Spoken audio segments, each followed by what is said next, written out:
Je viens juste de finir ma séance de sport du matin. Et quelque chose m'est arrivé durant cette session-là. Je me suis dit qu'il fallait que je prenne mon portable et que j'enregistre ce que j'ai vécu. Je pense que la réussite, c'est une question de soi contre soi. C'est toi contre toi. Je me suis remis à la course il y a 2 jours, c'est-à-dire hier et aujourd'hui.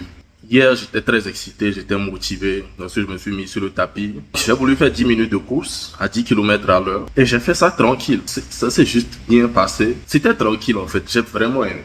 Ce matin, je n'ai pas suffisamment dormi. J'ai dormi 5 heures de temps. Contrairement à 6 ou 7 heures de temps que je dors d'habitude. J'ai bu de l'alcool avant de me coucher. Donc, j'étais tabassé avant de me coucher. Je me suis réveillé avec la gorge super sèche. C'est comme si j'allais attraper un rhume. Bref, je n'avais juste envie de rien faire. Ça, c'était la première étape. Et j'étais là, je me demandais jusqu'à quand. Hier, je me suis lancé à la chose. Et aujourd'hui, parce que je ne me sens pas suffisamment bien, parce que je ne suis pas dans un état optimal, je veux laisser tomber.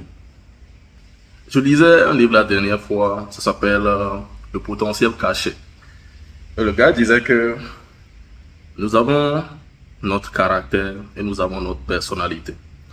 Que la personnalité, c'est les réactions instinctives qu'on a par rapport aux situations. Et le caractère, c'est nos valeurs, c'est nos principes. Et que lorsqu'on veut réussir dans la vie, que les qualités de caractère sont plus déterminantes dans la réussite de tout un chacun que la personnalité de base de la personne. Moi, je pense que ma personnalité de base, face à la difficulté, c'est d'abandonner. Je n'aime pas faire des choses difficiles. Et je parie que toi aussi. J'abandonne, mais j'abandonne très intelligemment. Déjà, quand j'ai commencé à courir les 10 minutes, une voix intérieure me disait, moi-même, je me disais à l'intérieur, est-ce que tu vas pouvoir faire 10 minutes aujourd'hui? La façon dont tu es fatigué là, déjà, regarde la façon dont tu viens de commencer. Ah, je suis pas sûr qu'on va pouvoir tenir 10 minutes aujourd'hui. Dès le début de la séance. À 1 minute, il reste encore 9 minutes. Est-ce que je vais y arriver? Dans les environs de 5 minutes, je ne savais juste plus quoi faire. Je me disais juste, c'est seulement la moitié qui vient de passer, il reste encore 5 minutes. Et il reste encore 5 minutes. Et j'ai déjà utilisé toute l'énergie que j'avais disponible ce matin. J'ai déjà tout utilisé quand il ne me reste rien. La façon dont je suis en train de respirer, la façon dont je suis là, man, je vais pas tenir 5 minutes. J'étais là à me dire, oh man, la ville dans laquelle je me trouve aujourd'hui est à une altitude de 5000 pieds. Ça fait combien de mètres ça déjà? 1700 mètres. Plus tu montes en altitude, plus la quantité d'oxygène disponible dans l'air se réduit. Je me disais, hier tu étais en train de courir au sol, au niveau du sol, 0 mètre. Aujourd'hui tu es en train de courir à 1700 mètres au-dessus du sol. La quantité d'oxygène qu'il y a de disponible est réduite. C'est normal que tu sois autant fatigué, donc repose-toi un peu, diminue la vitesse, descends vers les 8 km/h et on va gérer comme ça jusqu'à ce qu'on atteigne les 10 minutes.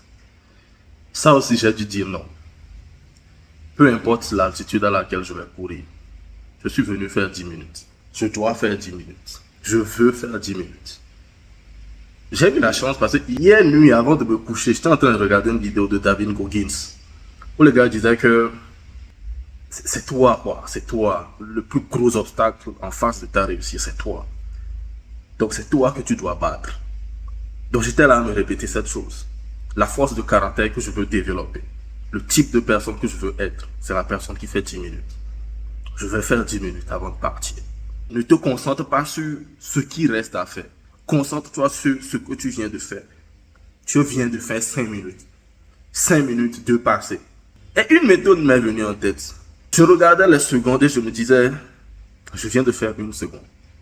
Je veux 1 seconde en plus. Juste 1 seconde. 1 seconde en plus. Donc à chaque fois que quelque chose d'autre voulait me rentrer en tête, je le disais à haute voix. Juste 1 seconde. Je veux 1 seconde en plus. Juste 1 seconde. À force de faire les 1 seconde, je suis passé à 7 minutes. Lorsque j'approchais les 8 minutes, man, c'était devenu difficile.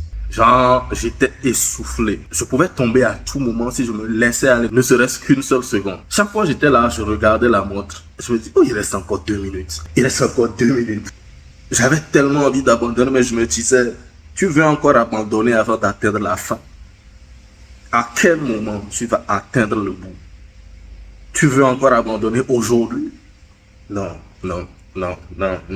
Man, 10 minutes de bataille intérieure. C'était pas de la course que je faisais ce matin, c'était de la bataille. Lorsque la 9e minute est arrivée, le discours intérieur a changé.